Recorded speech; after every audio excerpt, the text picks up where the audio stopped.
just do this one. Okay, so this is just with a couple Lightroom edits. I'm going to show you a couple things that I do.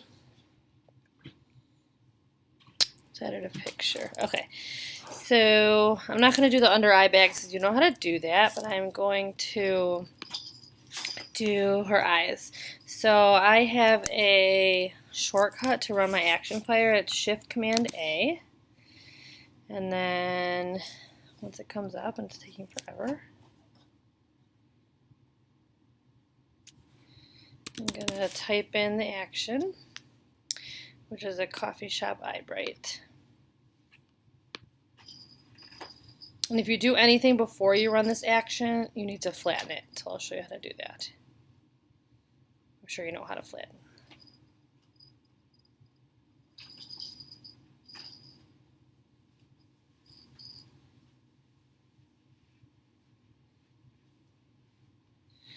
Okay, so I click this, and my opacity is at 100. I'm on my brush. Get smaller and just draw on here. And then the bright eyes, you have to make sure that your color is down here, that the top one is black, so you press X. And this is just for, oh shit, this is just for the, whatever that is, a cornea or whatever. So I just dot there, dot there. And the whites, I press 2 to make my opacity 20%. And then I brush on the whites. If it's heavier than that, it's usually 2 white. Okay.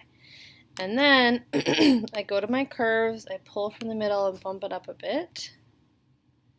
Then I press Command I and inverts it. Then make sure that this is on white and that you're on your brush, and I usually go to 80%. I color over it so it gives it like a bright poppy thing, but actually it's a little too bright. Hold on, Sydney left herself in the bathroom. Come on, get out here.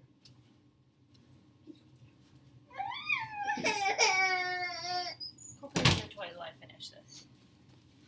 Okay, so I think that that's a little too bright, so after you're done, you can just pull this down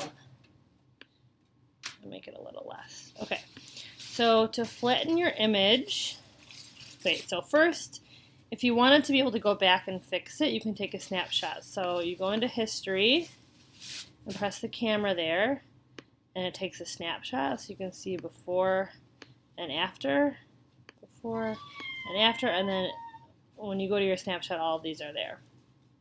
Now to flatten your image, I have a shortcut. I just press Command F, but you could just go to Layer and Flatten, and then it flattens everything. But if you needed to, you could go back there and fix it.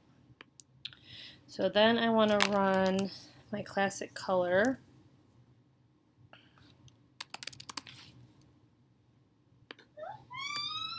And it has to be flat to run a lot of these. To run the big actions, it has to be flattened. Like if you want to turn something to black and white also, and you're doing stuff with the color beforehand, it needs to be flattened or else it won't totally be black and white.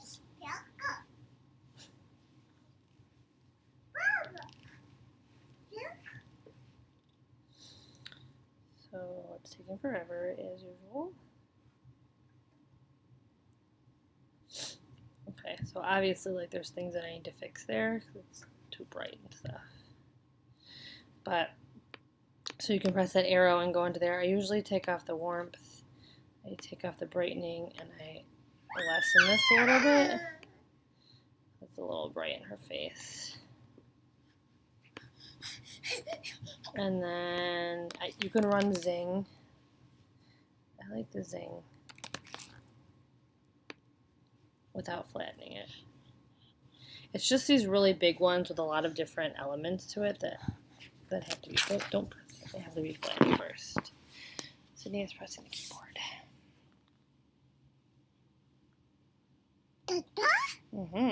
So then I will, let's not add that, is actually probably what made her hair so dark. Okay, so then if you want to take a snapshot of this again, so that like later on if you need to go back and edit it, you can. And then flatten. Then you can do whatever else you want.